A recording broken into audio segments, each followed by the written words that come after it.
दोस्तों नमस्कार।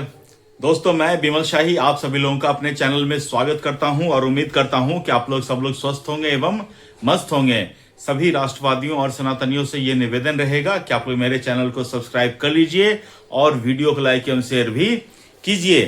दोस्तों सोमवार से संसद का मानसून सत्र शुरू होने जा रहा है और इस बार भी मानसून का सत्र जो हंगामेदार होने जा रहा है। क्यों? क्या हुई? हो भी क्यों ना, बीजेपी जो है अपने कई बिल को इसमें पास करवाना का पूरा प्रयास करने वाली है। कुछ ऐसे बिल हैं जिसमें दो तिहाई बहुमत का जरूरत पड़ेगा। लेकिन आपको तो पता ही है, मुझे भी पता है, आपको भी पता है कि बीजेपी के पास 2/3 बहुमत नहीं है। इससे पहले भी बीजेपी ने अप्रैल में एक स्पेशल सेशन बुलाकर इन्हीं सब बिलों को पास करवाने का प्रयास कर चुकी है और उस समय यह बिल जो है औंधे मुंह गिर गया था, क्योंकि सब जानते हैं कि बीजेपी के पास 2/3 मेजोरिटी नहीं है। तो फिर इस बार बिल कैसे पास होगा बताते हैं, थोड़ा धीरज धरिए।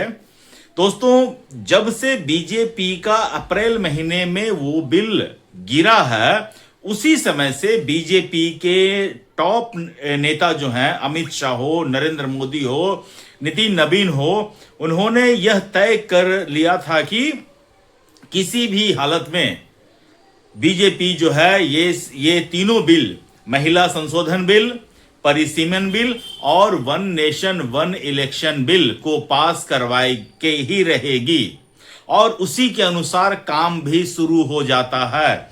जी हां दोस्तों, बीजेपी जब कुछ ठान लेती है तो उसे पूरा करने के लिए जमीन आसमान एक कर देती है। फिर वो ये नहीं देखती है कि उसे जनता ने कितने सीटें दिए हैं। बीजेपी को अपने काम से मतलब रहता है और उस लक्ष्य की प्राप्ति के लिए जो भी करना पड़े, ये भी करना पड़े वो भी सही, वो भी करना पड़े वो भी सही, सब सही है। कहते हैं ना कि मोहब्बत और जंग में सब जायज है। तो बीजेपी इस देश के लिए जो भी करना चाहती है उसमें वो समझती है कि सब जायज है। तो दोस्तों, बीजेपी के पास फिर नंबर कहां से आएगा? 2/3 के लिए 360 सदस्यों की जरूरत पड़ेगी। बीजेपी कहां से लाएगी? दोस्तों, बीजेपी के पास प्लस एनडीए के पास जब अप्रैल में यह बिल आया था तो उस समय 298 वोट बीजेपी के पक्ष में पड़े थे। उसके बाद से लेकर अब तक क्या क्या परिवर्तन हुए हैं दोस्तों? अप्रैल से लेकर अब तक टीएमसी के 20 सांसद सदस्य टीएमसी से अलग होकर एनडीए में शामिल हो चुके हैं। इतना तो पता है ना। उसके बाद उद्धव ठाकरे जी के शिवसेना यूबीटी के 6 सांसद जो हैं वह भी एनडीए में शामिल हो चुके हैं। तो अब इन दोनों को मिला दिया जाए तो बीजेपी के पास 324 सदस्य हो जाते हैं। लेकिन चाहिए कितना? याद रखिएगा, 360 है। अब 360 में अभी भी 36 सांसद का कमी है लोकसभा में। अब उन 36 सांसदों की पूर्ति कैसे की जाएगी, यह $1 मिलियन क्वेश्चन है। तो इसके लिए दोस्तों डीएमके के 22 सांसद हैं। डीएमके जो है अब इंडी ब्लॉक से अलग हो चुकी है और उन्होंने कहा है कि जिस तरह अमित शाह ने वादा किया है कि अगर हर एक स्टेट का सीटें 50% बढ़ाई जाएगी तो इस मुद्दे पर वो परिसीमन बिल का समर्थन करने को तैयार हैं।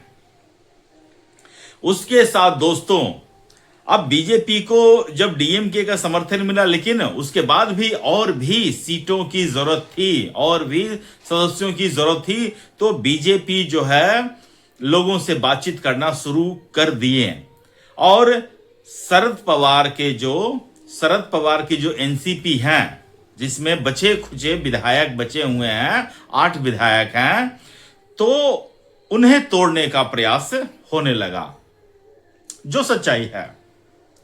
तो शरद पवार अपनी पार्टी में संभावित टूट से बचने के लिए आज शरद पवार की बेटी सुप्रिया सीले जी ने यह ऐलान कर दिया कि अगर प्रपोजल उनके पास आता है और पूरे देश में एक समान 50% सीटें बढ़ाई जाती हैं, तो इस मुद्दे पर वो परिसीमन बिल का समर्थन करने को तैयार हैं। महिला बिल पर तो वो पहले ही साथ देने को तैयार हैं। तो 22 और 8 30, ठीक है, तो 254 एनडीए के पास पहुंच गए हैं। अब बाकी 5-6 है, 5-6 तो दोस्तों मैनेज हो जाता है, ये फ्लोर मैनेजमेंट पे हो जाता है। तो इतनी पूरी तैयारी के साथ भारतीय जनता पार्टी जो है सोमवार से पार्लियामेंट का सेशन शुरू होने जा रहा है। तो अब पार्लियामेंट का सेशन शुरू होने जा रहा है, मुझे पूरा विश्वास है कि कांग्रेस इस पार्लियामेंट सेशन को हंगामेदार बनाने का पूरा प्रयास करेगा। किसी न किसी कोई न कोई मुद्दे को उठाकर संसद को वॉश आउट करने का कोशिश करेंगे, ताकि मोदी सरकार किसी भी तरह का कोई बिल पास न करवा पाए। लेकिन इसमें भी मैं कह रहा हूं कि ज्यादा हंगामा करेंगे तो हो सकता है कि कांग्रेस के 2-4 सांसद को सस्पेंड कर दिया जाए। इसलिए कांग्रेस वालों को मैं कहना चाहूंगा कि अगर संसद में हंगामा भी करना है तो कायदे से करना, नहीं तो सस्पेंड हो गए और बिल आ गया आपके पीछे तो आपको पता भी नहीं चलेगा बिल में क्या था। तो ये सारा दोस्तों मोदी सरकार की लॉन्ग टर्म की प्लानिंग होती है। अगर एक बार वो उनका बिल पहले देखिए 12 साल में पहली बार कोई बिल उनका गिरा था, नहीं तो कोई भी बिल आज तक ऐसा नहीं है जो मोदी सरकार पास कराना चाहे और वो पास नहीं हो पाया है। पहली बार ये परिसीमन बिल के कारण जो है उनका बिल जो है अप्रैल महीने में गिर जाता है। तो अगर आप किसी के ईगो को हर्ट करेंगे तो आदमी आपको परेशान कर सकता है। और अमित शाह के ईगो से तो बिल्कुल नहीं खेलने का भाई लोग। मैं बता रहा हूं, बहुत सारे लोगों ने कहा था कि राम मंदिर तो बना ही नहीं पाएंगे। देख रहे हैं ना, आज सब राम राम कर रहे हैं। इसलिए अमित शाह के ईगो को ठेस नहीं पहुंचाने का। यही विरोधी लोग कहते थे ना कि 370 अगर मोदी 10 दफा भी प्राइम मिनिस्टर बन जाए तो 370 को नहीं हटा सकते हैं। हटा कि नहीं हटा ना, और यही अमित शाह हटाने वाले हैं, है ना। तो अब ये विरोधी लोग जो हैं अमित शाह को फिर एक चैलेंज दे दिए हैं कि परिसीमन बिल करवा नहीं पाओगे। लेकिन फिर अमित शाह हैं भैया, तो हम कहते हैं कि अपनी हैसियत को देख लो, उसके बाद अमित शाह से पंगे लो। ममता बनर्जी का याद है ना फेमस डायलॉग, कौन अमित शाह?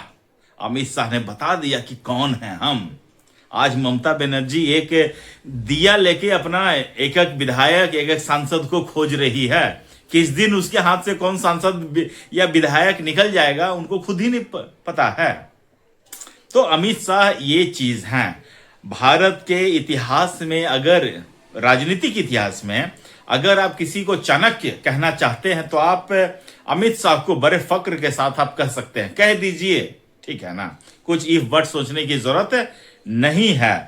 तो मुझे भी बहुत खुशी होता है कि मैं अमित शाह के एरा में रह रहा हूं, उनके राजनीति को करते हुए देख रहा हूं।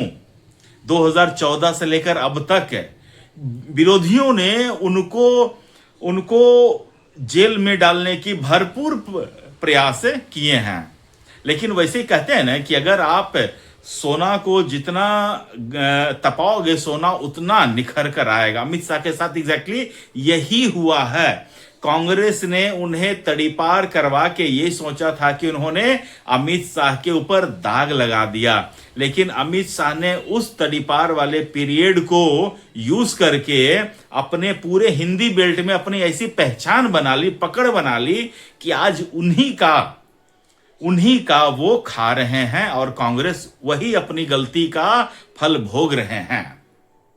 तो दोस्तों, आपको मेरा एनालिसिस कैसा लगा कमेंट करके जरूर बताइएगा, और अपना ख्याल रखिएगा, स्वस्थ रहिएगा, मस्त रहिएगा। तब तक के लिए नमस्कार, जय श्री राम।